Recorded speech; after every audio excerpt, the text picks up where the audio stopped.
Today on The State of Us, the Supreme Court decisions you might have missed and what they tell us about the direction of the highest court in the land.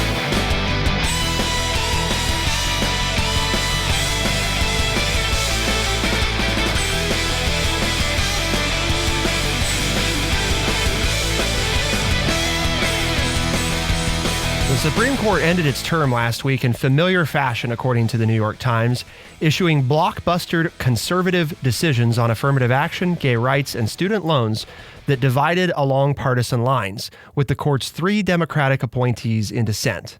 But the entire story of the most recent term is considerably more complicated than that of the previous one, which had seemed to establish an unyielding conservative juggernaut characterized by impatience and ambition and built to last.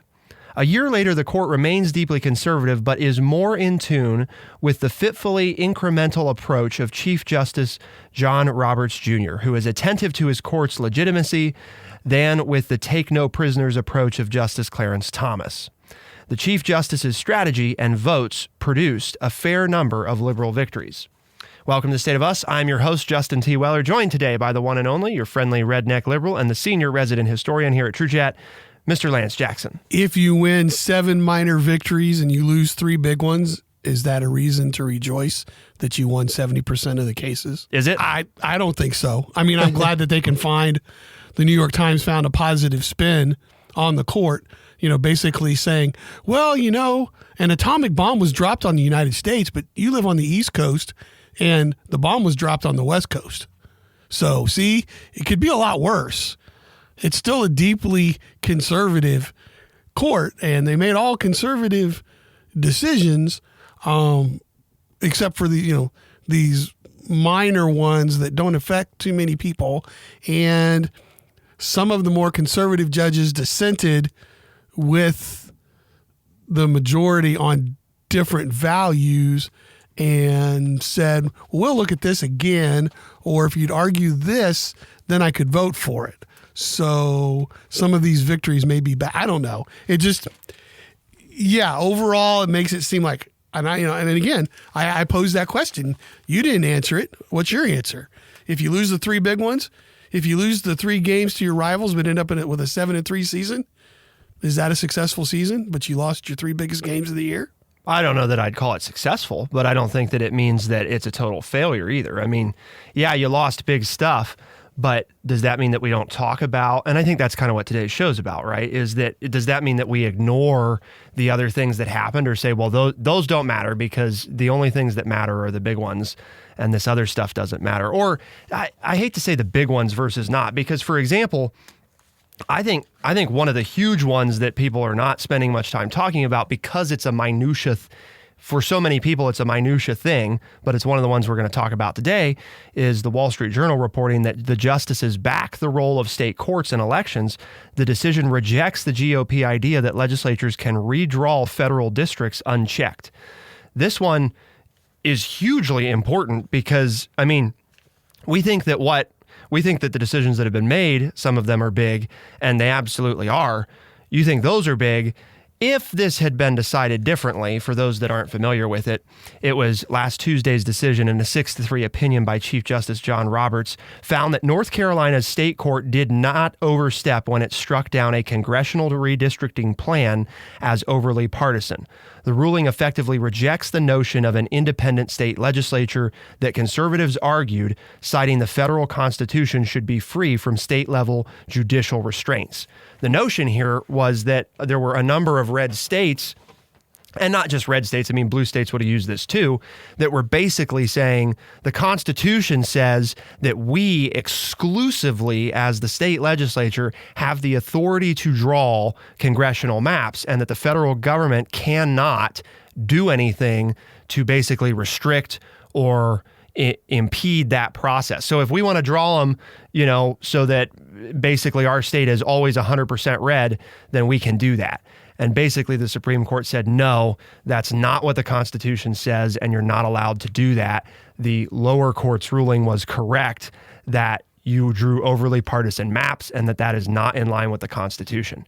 Had they ruled the other way, Had they said, no, that lower court's decision is wrong, you have the exclusive power, you basically would have opened a free-for-all amongst all 50 states where each state can decide, for itself, basically, we can draw congressional districts however we want. Doesn't matter if it represents people or discriminates. I mean, all of that, totally out the window because the state has exclusive authority to make that decision. So, I mean, that's an example of one that I think we're brushing over because there's big changes that have happened. This one's not really a change. It's more of a reaffirmation of something that already occurred, but it's still a pretty notable case that it was decided this way when, given the court's makeup, it wouldn't have been shocking, I don't think, if they had decided it differently. Well, it is important. It is very important. But will it really affect anything? Because I'm thinking like in our state of Ohio, they redrew the lines. The state Supreme Court said you couldn't do it. And the legislature said, yeah, well, we're going to ignore you and keep them the way we wanted them anyway. And so now what's the rebuttal going to be when the Supreme Court now says you can't do that? Are legislators in the state of Ohio going to say, yeah, we'll try to make us change it? I mean, who's going to actually change it? Right. I mean, you can make the decisions, but this is the branches of government, all right? And then, so is anything really going to change? Or are these gerrymandered districts on both sides going to continue to exist? And then here's another thing, and you're a millennial, you answer me this. What's it going to take for your generation to start voting?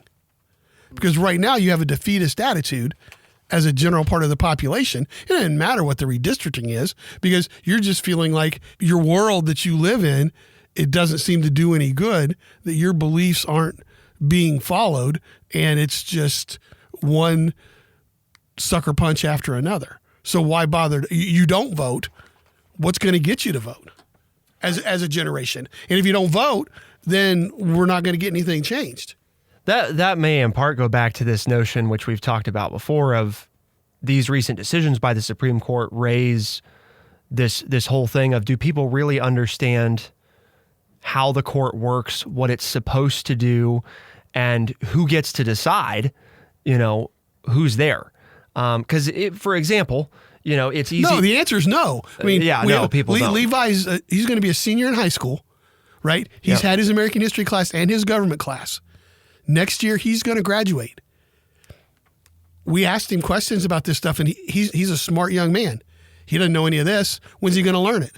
Right. I mean, he's not going to, right? So now he's going to go out in the world, and I'm not blasting on Levi, but we're not teaching. We haven't done the shows yet, but we've got that civic score across the United States are lower than they've ever been in our history, in our junior high, and in high school. And math testing is even worse, and we're not going to do this. And I'm not trying to make it an education issue, but I'm saying the people that vote are the ones who are going to get to make the decisions. And talking with and being surrounded by millennials, you guys have a defeatist attitude in general towards the way of the world. And so you're just bowing out. You know what I'm saying? I mean, it's like, and so what's it going to take to get you back to vote so that we can get more of a wall set up that said, hey, you got to follow the rules, guys. I'm not arguing what the rules should be or shouldn't be. I'm just saying there aren't enough young people voting and taking action to make people follow the rules. I mean, yeah, the Supreme Court made a decision that will, supposedly puts a stop to gerrymandering in any state, which is wonderful, right? We need the competitive races in Congress in order to get back to moderation in Congress instead of making the us versus them. And this is the minutia, but we've talked about it before. The minutia matters. We know what matters, right? We have to get back to talking to one another and finding common ground. And if we don't fix the gerrymandering, then that makes that part harder to happen. But you can't force anybody to obey the rules unless the majority is participating and standing up and saying, hey, whatever the rule is, you guys got to follow it. And right now, we don't have that. And I'm not bashing on old people because we go vote. So what's it going to take to get people actively involved? Are these Supreme Court decisions going to get young people, like the Vietnam War did for me, or like Richard Nixon and Watergate, made me a very political individual? The thing that's difficult about the Supreme Court, right, is is people understanding how it works, the effect that it has, et cetera, because we don't elect Supreme Court justices, right? I mean, we don't have a direct say over who our Supreme Court justices are. But we can elect people to Congress. We can. And elect people into the office of president who decide maybe we want to add some judges. Sure. And change the makeup of the court that way. That's not unconstitutional for all these conservatives who read the Constitution and say, we have to do what the Constitution says. We want to interpret it literally. There's no set number for judges on the Constitution. Yeah, I think... And we can elect people to Congress to change the number and then change the makeup of the Supreme Court. But again, the Levi's of the world don't understand that. And so, well, I'll just throw my hands up and it doesn't matter. The rich people are going to make all the decisions for us anyway. And that probably goes back to a question of American civics. Like we said, we have another show that we're actually going to be doing on American civics scores. But if you don't understand how the system works, it's awfully hard to change the system. And just because we get, and there's the other thing, right? Just because we get a new president doesn't necessarily mean you're going to get new Supreme Court justices or justices that you want, which I think raises a bigger question that we'll have to, talk about too, which is it time for a more structural change to the way that we choose judges for the Supreme Court? Because it's not necessarily that our current system was bad. It's what we've been doing for a while, but it also lends itself to, and I don't think you can find anybody that would disagree with this, it's very inequitable in terms of, it's basically the luck of the draw for a president, right? As to whether you will appoint any Supreme Court justices, because lots of times a president doesn't appoint any. And then sometimes you may get somebody like Trump who gets to put 3, so and that's not whether you like Trump's appointees or not. That's historically how it's always kind of gone. And that doesn't lend itself to be a very equitable system. It's kind of we just all wait around and hope and wait until a few of them die or retire, and then bam, bam, bam, let's push through, several that'll be here for 30 years. That part of it isn't, and again, in fairness to the framers of the Constitution, right, they weren't really, I don't think, consciously setting up a system that was designed to have a whole bunch of different judges. And I mean, for a long time, we had one Supreme Court justice, and then we had a couple more. But this whole thing of again, how many we have and the notion of how it works and who gets to choose them, a lot of that stuff just kind of piled on and grew over time. It wasn't somebody sat down and was like, oh, this is a perfect system. And if we were going to design a court with this many judges, this is exactly how we do it to make sure that it's an equitable system. I would think that should be kind of disturbing to people that we operate on a system that really just kind of piecemealed along and sort of whatever, as time went on, it kind of works, so we're not going to mess with it too much. But given when you look at the other branches of government and the intentional design of those branches versus some of the intentional, or maybe the better way to put it is lack of intentional design of the judicial branch, because it's a problem whether it's, if it's stacked with liberals, you end up with the same discrepancy here of,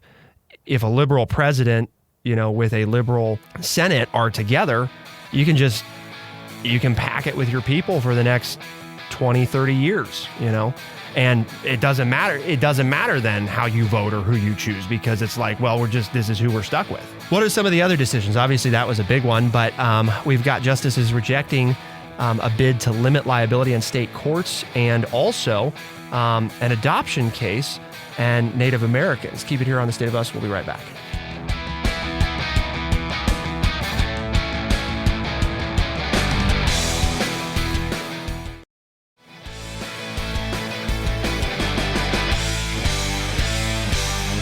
If you've been listening to the show for a while, you would know that issues involving Native Americans and Indians across the United States are of importance to us on The State of Us. And one of the decisions that you may not have heard as much about is the court backs tribes in an adoption case. The Wall Street Journal reported that the Supreme Court rejected a challenge to a milestone achievement of the American Indian movement of the 1970s, a federal statute that prioritizes adoption of Native American children by tribal families. Writing for a 7-2 court, Justice Amy Coney Barrett affirmed congressional power to set the terms for Indian adoptions, but the ruling sidestepped deciding whether giving priority to children's placement with Native American families violated the constitutional principle of equal protection without regard to race or color. Justices Clarence Thomas and Samuel Alito dissented, arguing that child custody decisions, even those involving Indian children, should remain a matter of state law. At issue, Barrett wrote in her majority opinion, were, quote, children who are among the most vulnerable, those in the child welfare system, end quote. Typically, state law governs when courts decide on placing them in foster or adoptive homes, with the child's best interest the paramount factor. But the Indian Child Welfare Act, signed in 1978 by President Jimmy Carter, requires that family courts give preference to members of the child's tribe or to members of other Native American tribes if adoptive parents from the child's own tribe aren't available. So basically, there was a challenge coming through saying that this 1978 act was unconstitutional, and the Supreme Court said, no, it is, and it can stand. So, and in a 7-2 decision too, so it wasn't one of those more closely split decisions either. Even though Judge Barrett wrote that decision that you read, and that's good, she also left a little bit in there that opened it up to the fact that she would be willing to look at it again. Right. And so did Judge Kavanaugh. He said, well, I don't think you made the right argument here. The grounds that you're bringing it on don't hold up. But even if those two flipped, it would still be a 5-4 decision. Right. So this looks like it's going to stand. And it's that, okay, you got to win, but are things good for Native Americans in the United States overall? No, right? We've done healthcare issues, and we've talked about the social injustices, and we've talked about the lack of help during COVID.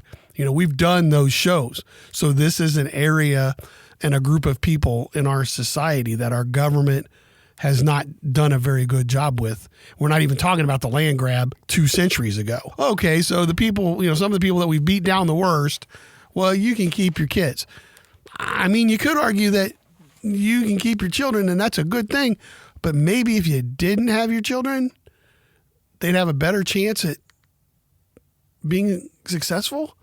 I mean, I hate to say that because I'm all about they should stay, everybody should stay with their family. That goes back to the fundamental question, though, right, of any time that we talk about... we're helping a group we don't usually help. So, I mean, that's a good thing, right? Yeah. Right? I mean, I'm trying to make myself believe this is a good thing. It's good in that it's not... I think the solution that you're talking about, right, is another one of those Band-Aid things of like, oh, well, if the people that...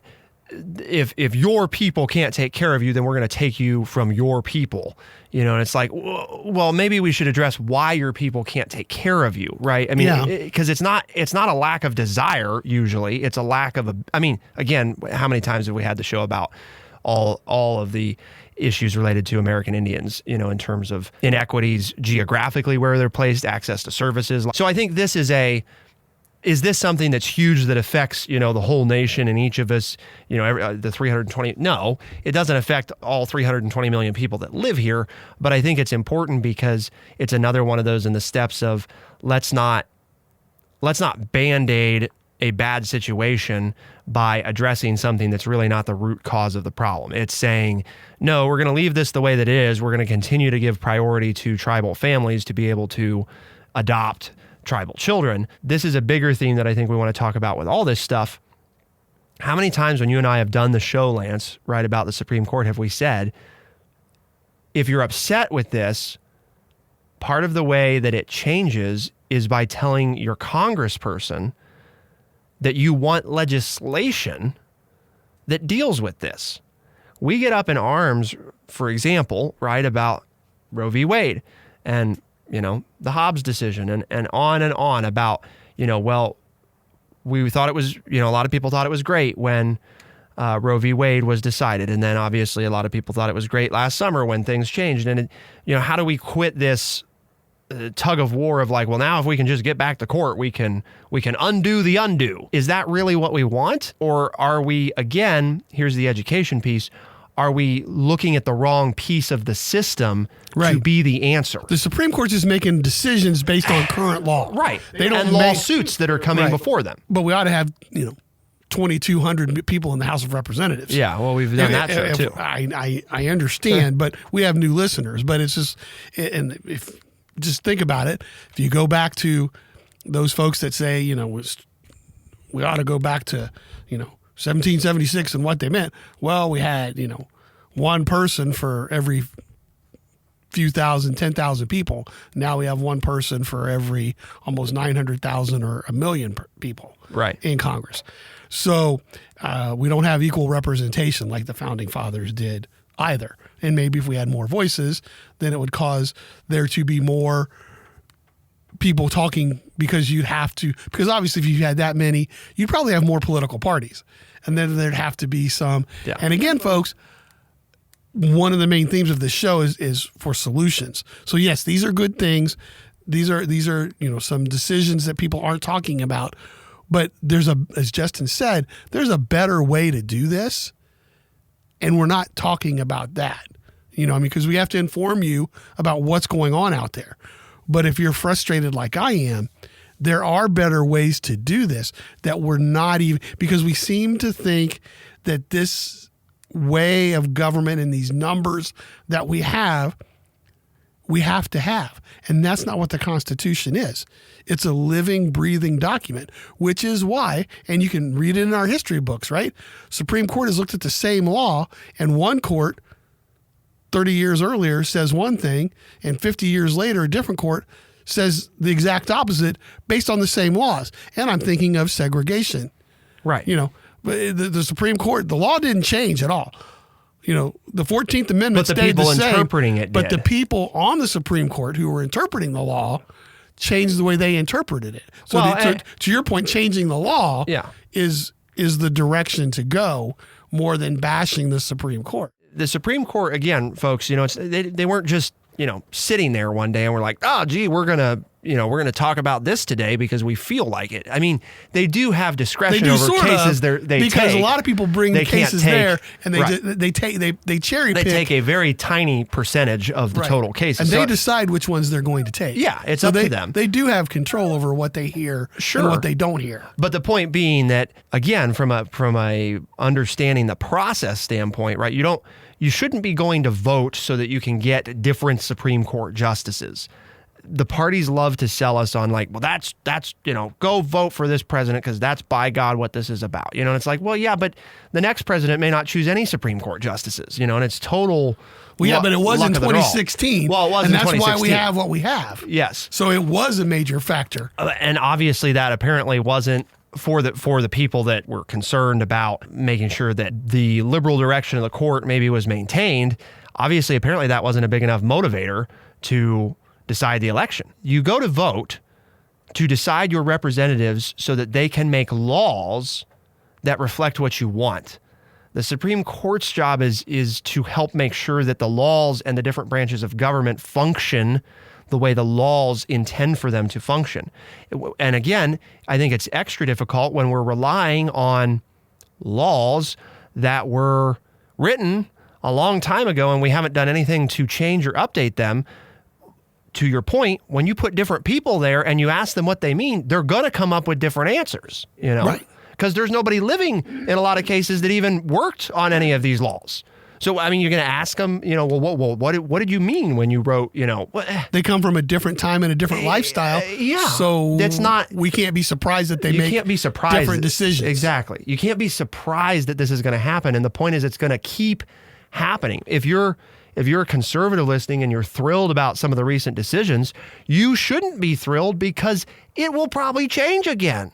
Someday the Democrats will get power and they'll do this and they'll stack the court and then you'll be pissed because they did the same thing. And why would we keep doing that? Why do we keep doing this? Why not stop doing that and decide on the laws that the majority of people in this country support and then make it a law? Well, don't they decide things based on the Constitution? Yep. Did you know that we have the power to change the Constitution? We do. We don't, but we have the power, but we don't use it. So that's where my frustration with this comes in, is that we get so upset about these things, and I know why. I understand why, because they're issues that deeply matter to people, but we're fighting the battles in the wrong places. and we're fighting the wrong people. And that's what that's what our elected officials want. I don't know how many, they want to blame the Supreme Court. They want to offload it on people that aren't elected. What? Well, who wouldn't want to do that? Because we can't fire the Supreme Court. So we don't vote on them. So yeah, it's easy to, the Supreme Court, we don't like that decision. We don't like that decision. Yeah, isn't that a terrible decision? Yeah. Nothing we can do though. Nothing we can do. Well, yes, there is. Yes, there is. And that's the check and balance thing. We got one more to talk about and also what to do from here. Keep it here on The State of Us. We'll be right back.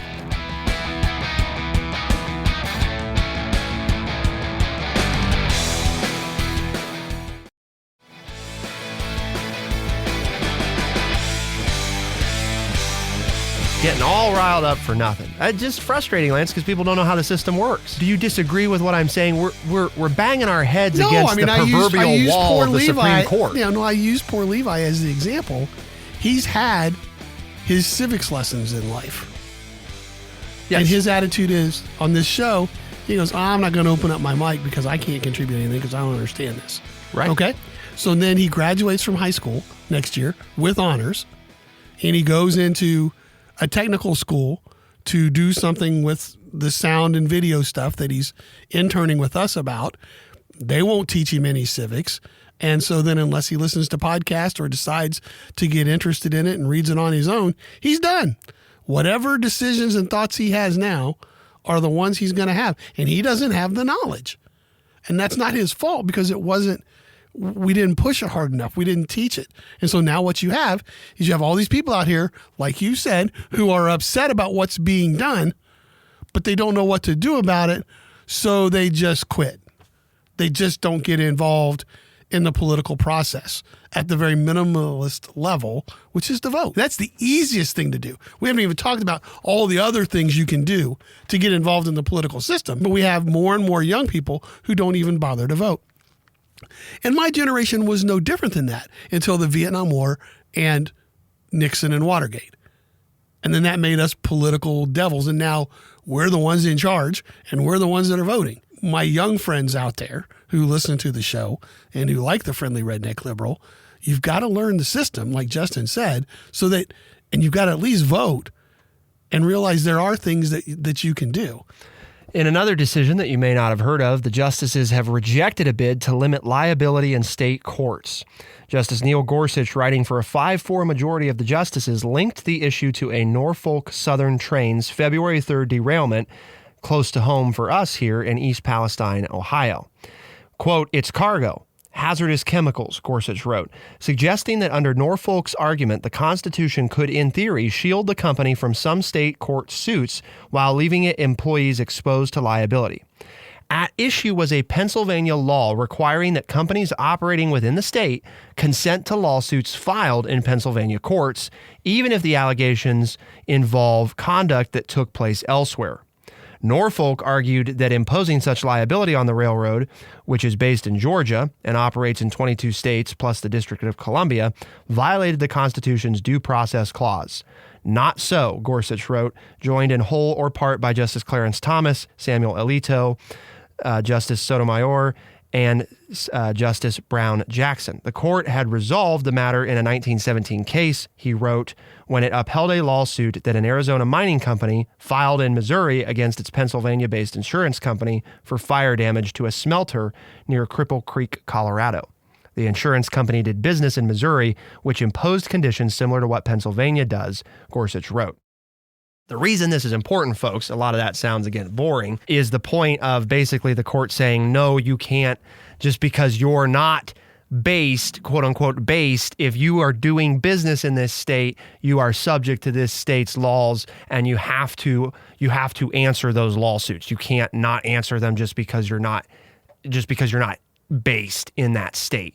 And it's a really big deal, especially in the age of, we're talking railroads here, but especially in the age of digital media.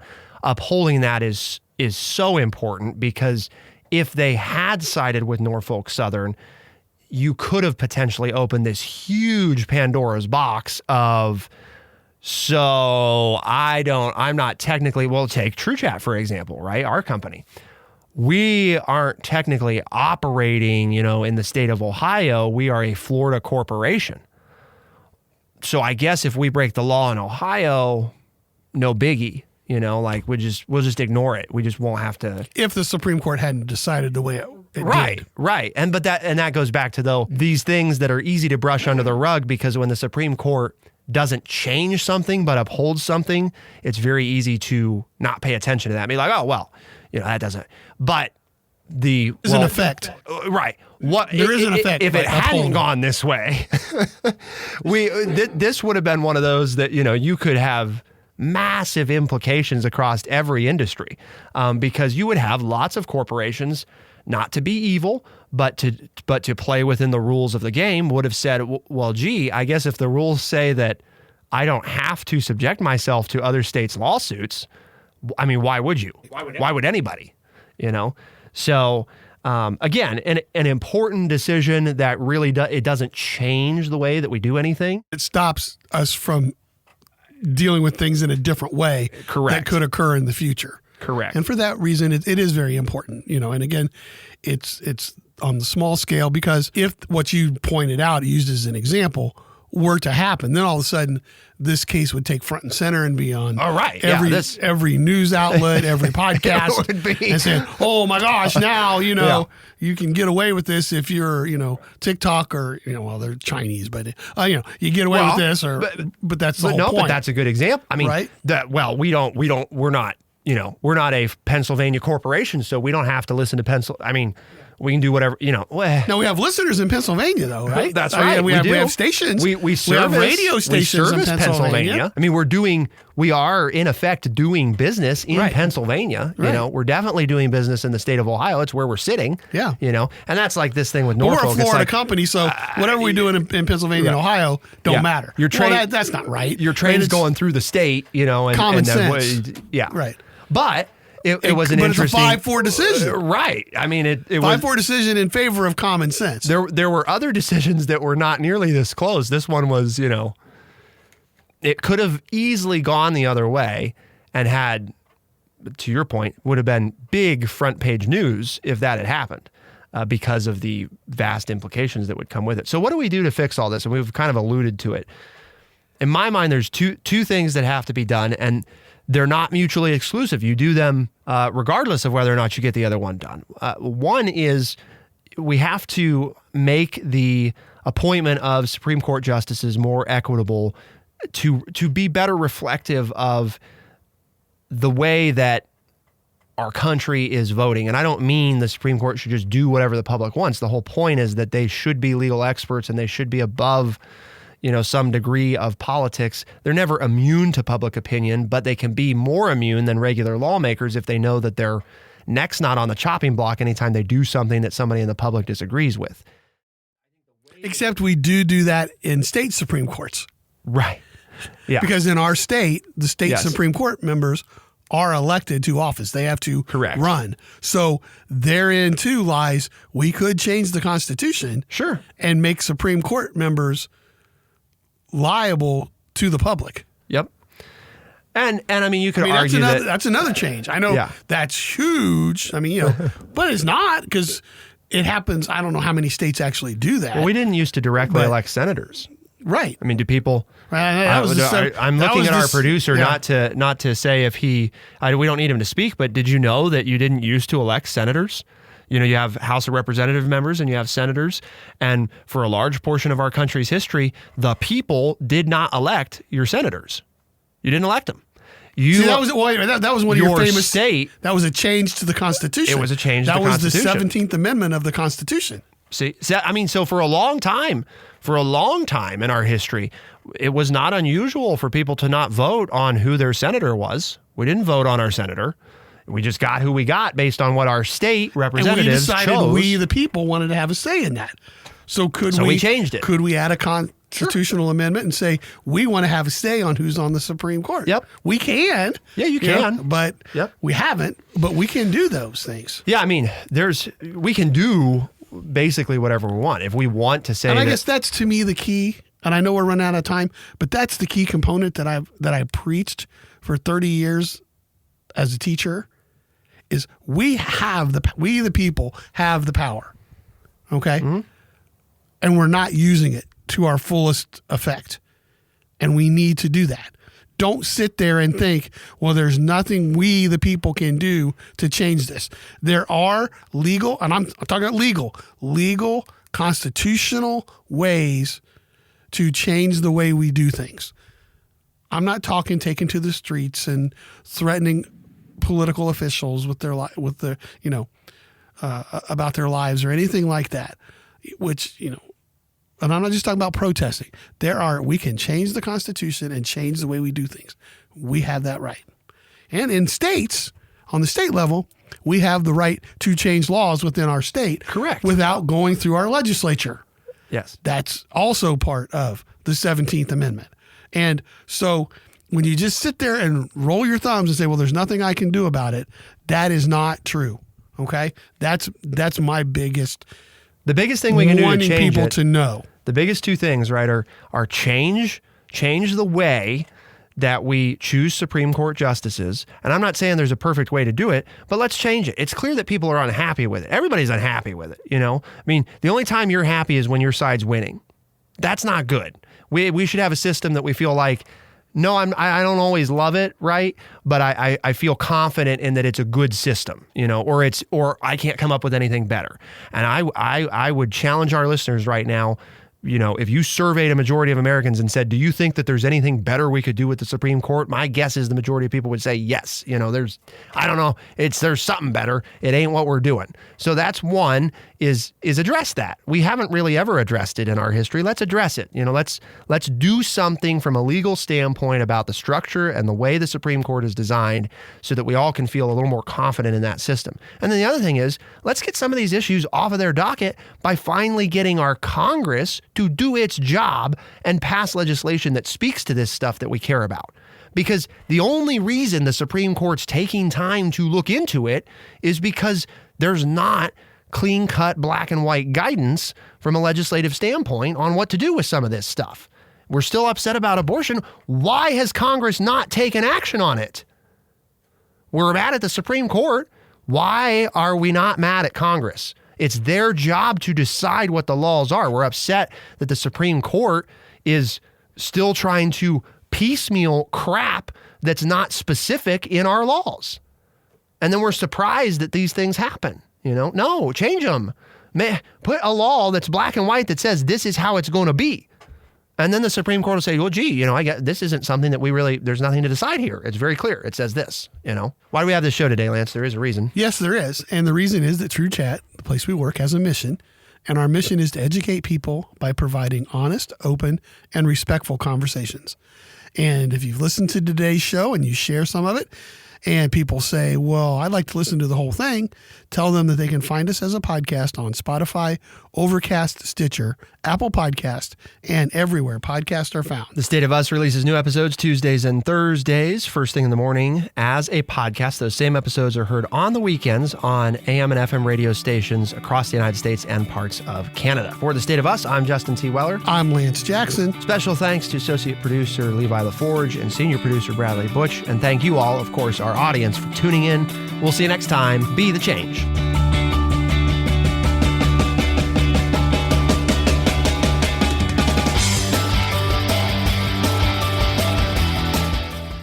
Be sure to check out our website, thestateofus.org, for books, articles, and all the ways to tune in.